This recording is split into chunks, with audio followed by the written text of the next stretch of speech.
Firstly, finely slice your lemongrass stalk. Take care to cut it as small as possible so it grinds well in the mortar and pestle. Do the same with the galangal, again slicing as finely. Depending on the size of your root, you may not need it all. Add about a teaspoon to your mortar.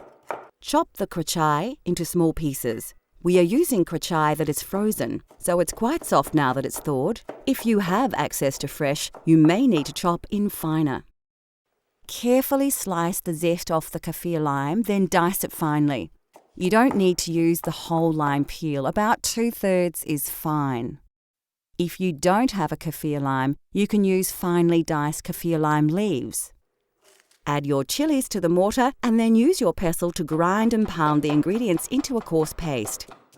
This will take some time, and if you are sensitive to chilies, your eyes may water a little.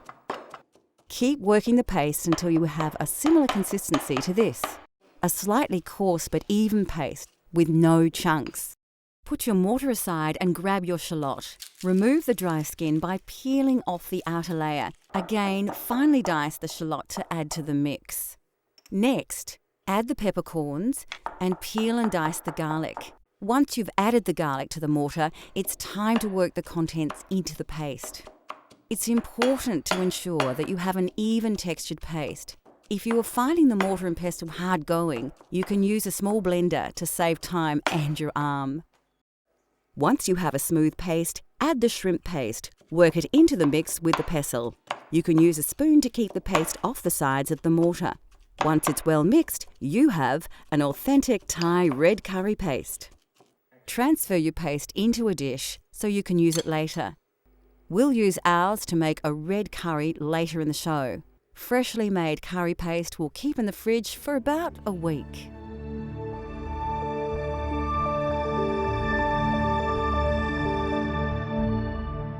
Like any cuisine, there is a wide and varied range of condiments and sauces that can greatly influence the taste of any dish. One of the most important ingredients in Thai culinary culture is fish sauce, a salty and intensely flavoured sauce derived from fermented fish, salt and water. Other condiments include soy sauce, lime paste, shrimp paste, vinegar, peanuts and various dried and pickled produce. Dried shrimp and shrimp paste, pickled fish and chilies, even pickled peppercorns may seem unusual and exotic to Western tastes, but are commonly found in popular Thai dishes. Still to come on Cultural Flavours Thailand, we spice things up with a tasty red curry, explore the mouth-watering array of Thai fruit and vegetables, and we get cooking with noodles.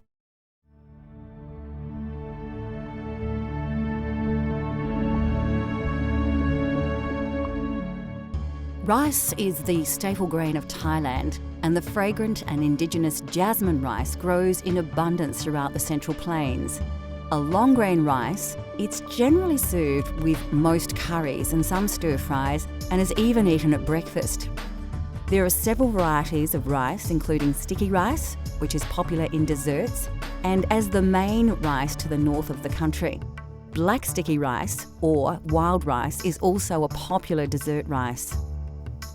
In Thailand, noodles are often eaten as a snack for lunch or used in soups. They are usually made from either rice, wheat or mung bean flour and are available either as fresh or dried.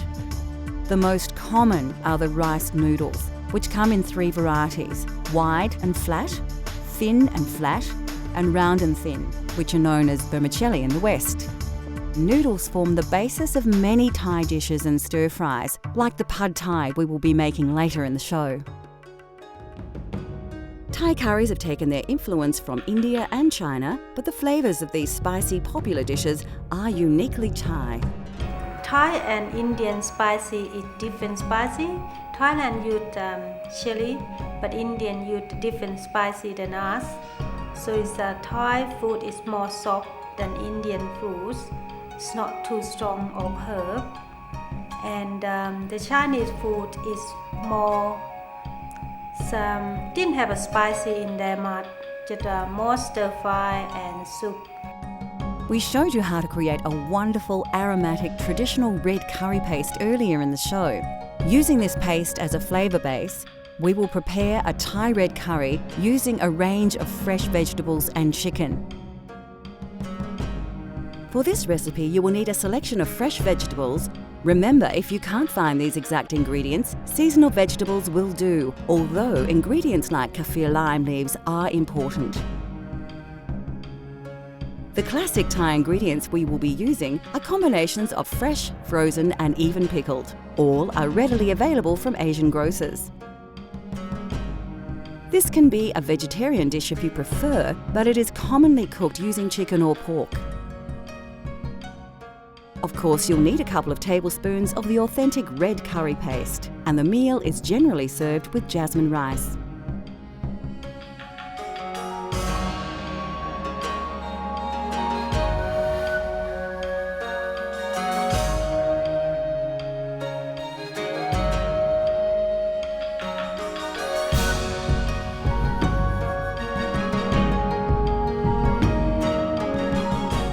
Firstly, you'll need to prepare all your ingredients.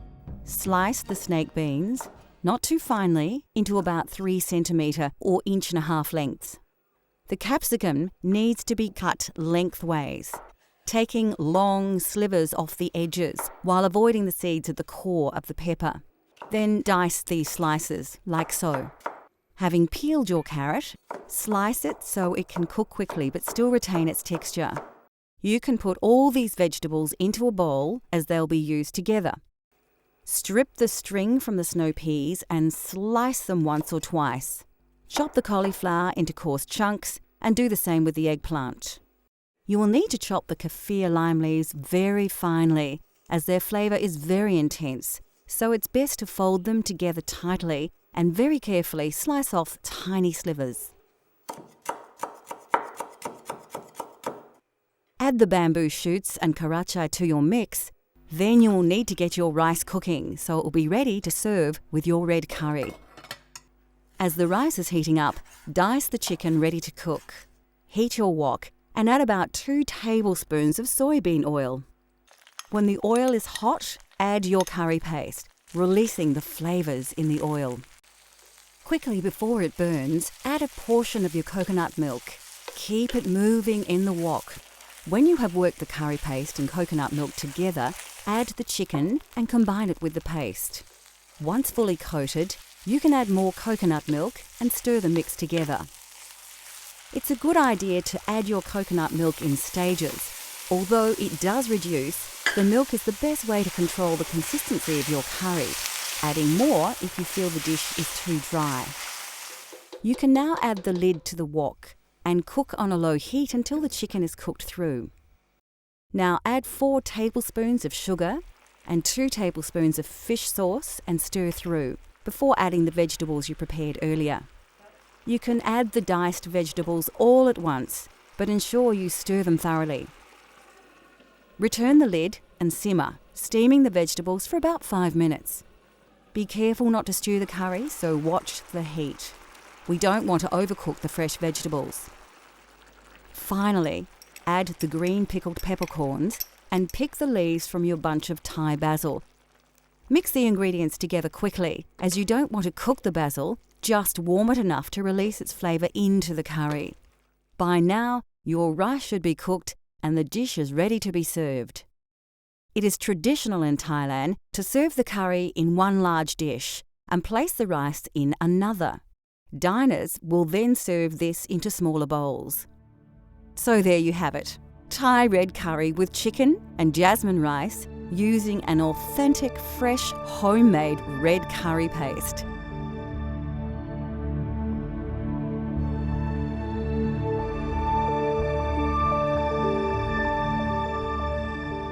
Situated within the tropics, this fertile country produces an abundance of aromatic herbs and spices, as well as many varieties of delicious fruit and vegetables. It is, therefore, not surprising that Thais have developed a cuisine that rivals any in terms of variety and diversity. Vegetable staples include the eggplant, Chinese cabbage, choy sum, and several types of mushroom. Some of these vegetables were introduced in Thailand through the trade routes from India and China and have become an integral part of the Thai food culture. Bean sprouts, are also often added to various dishes. The sprouts are actually newly germinated mung beans and are crisp and sweet. Lesser known vegetables to Western tastes include the snake bean, a versatile string bean that is extremely popular throughout Thailand. Like many vegetables, the snake bean has various names from different regions, and you may find them referred to as asparagus beans, long podded cowpeas, and the Chinese long bean, as well as the Indian-style eggplant. Thailand has its own eggplant varieties. These are cultivated in several colours and sizes, and although much smaller than the large purple aubergine we are familiar with, all are widely used in curries and stir-fries or dipped in sauces and eaten fresh. Spring onion, chives and mint are commonly added to lap, a sour salad with meat and chilli, or simply used as a garnish. Thai cuisine often features shallots, which are similar to onions but are considered to have a sweeter, milder flavour. Of course, another quintessential Asian ingredient, which is prominent in Thai cooking, are bamboo shoots. Shoots are used fresh or pickled and are usually sliced thinly, as they can have a woody texture, especially near the pith. Next on Cultural Flavours Thailand, we fire up the wok and our taste buds as we prepare a Thai family favourite and the country's national dish. Plus, we explore the many wonderful and exotic tropical fruits of Thailand. Pad Thai is a simple, flavoursome dish that is easy to prepare, healthy to eat, and most ingredients are readily available. In Thailand, we eat a lot of Pad Thai. Some people eat it for snack and lunch, dinner, but sometimes it's evening sup, like the nighttime sup. They have an all day, all night sale, and it's more popular in the easy way to make, and it's easy to buy everywhere. Have a Pad Thai, and it's quite heavy and solid meal as well.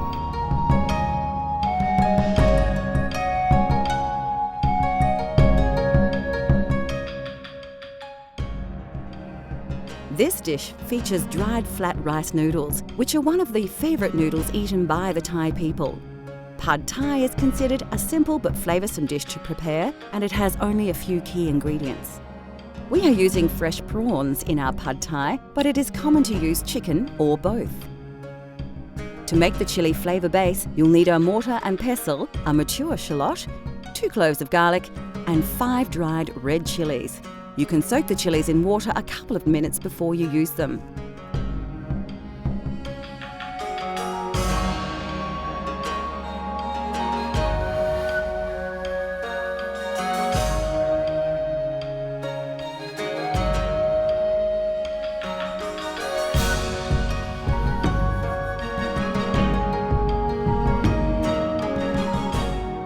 The first secret to an authentic Pad Thai is to create your chilli flavour base.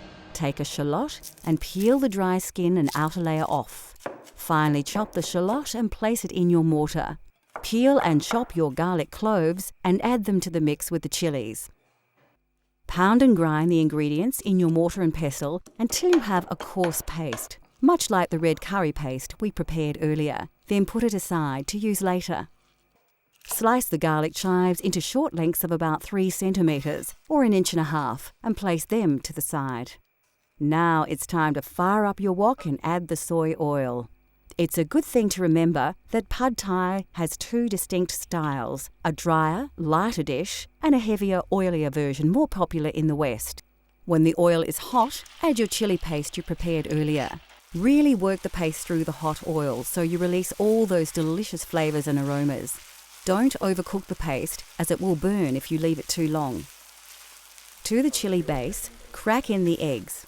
It's important you don't let the eggs cook whole, so if you feel they are starting to set, give them a stir through before you add more.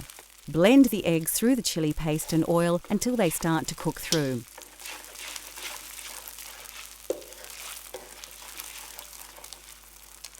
The prawns go into the wok next. It's a good idea to check the heat here to ensure you don't burn the eggs, and keep stirring them so they don't stick to the wok. Like all seafood, prawns cook quickly, so work them into the mixture until they are almost cooked through. Now it's time to add the noodles. They should be slightly soft now. Be careful to have them well drained, as wet noodles will cause the oil in the hot wok to spit. Lift and mix all the ingredients well. Make sure you coat all the noodles with the wonderful flavours of the chili paste, eggs and prawns. Once the noodles are well coated, add the sugar, fish sauce and the vinegar and work the ingredients through. It won't take long for the sugar to dissolve and for the next burst of distinct pad thai aromas to engulf you. When the noodles are cooked, it is an excellent time to taste your dish. You may feel you need more sugar or fish sauce to your taste. Pad thai is served slightly sweeter in Western countries. When you are happy with the flavours, add the bean sprouts and sliced shallots, working them through the noodles. It's important not to let the dish cook too long here. We want to keep the mung bean shoots slightly crisp. Serve your noodles onto a plate and sprinkle the crushed peanuts over the dish and garnish with sprigs of fresh coriander and a piece of lime. Pad thai is best eaten straight away before the noodles stick together. The lime can be squeezed over the dish just before eating for a delicious and refreshing, authentic Pad Thai experience.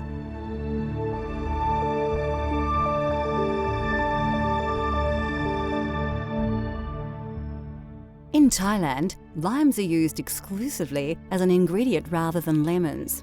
They grow easily in the tropical climate and the fruit has multiple uses. Kaffir limes are distinctively recognisable with their bumpy textured outer skin. The zest of the peel is often added to curry pastes and the fruit are sometimes thrown in whole to dishes such as tom yam. Of course, we have already mentioned coconut milk and cream. The flesh of a coconut is grated and boiled with water and strained through a cloth under pressure to produce the milk and cream so synonymous with southern Thai curries. And finally, it is customary to serve fresh fruit after a meal, and in Thailand there are many wonderful and exotic fruits to enjoy. Delicious produce to tempt already satisfied diners include such treats as large ripe papaya, the sweet and tangy mangosteen, fleshy but sweet rambutans, and many tropical delights common to that part of the world. Indigenous to India, the mango is appreciated for its juice, flavour, fragrance and colour. Green mangoes are often included in curries, relishes and soups, while ripe mangoes are eaten as they are or served with sticky rice and enjoyed as a dessert. Throughout its rich history, Thailand has taken many influences from other regions of the world, yet Thais have successfully adopted these ingredients and flavours as their own. Now that we have revealed the simple yet spectacular delights of Thai cuisine, considered by many to be exotic and mysterious, we hope that we have inspired you to explore these flavours for yourself at home, in restaurants or even abroad. Let cultural flavours take you on a gastronomic journey so you can experience the tastes of the globe at home.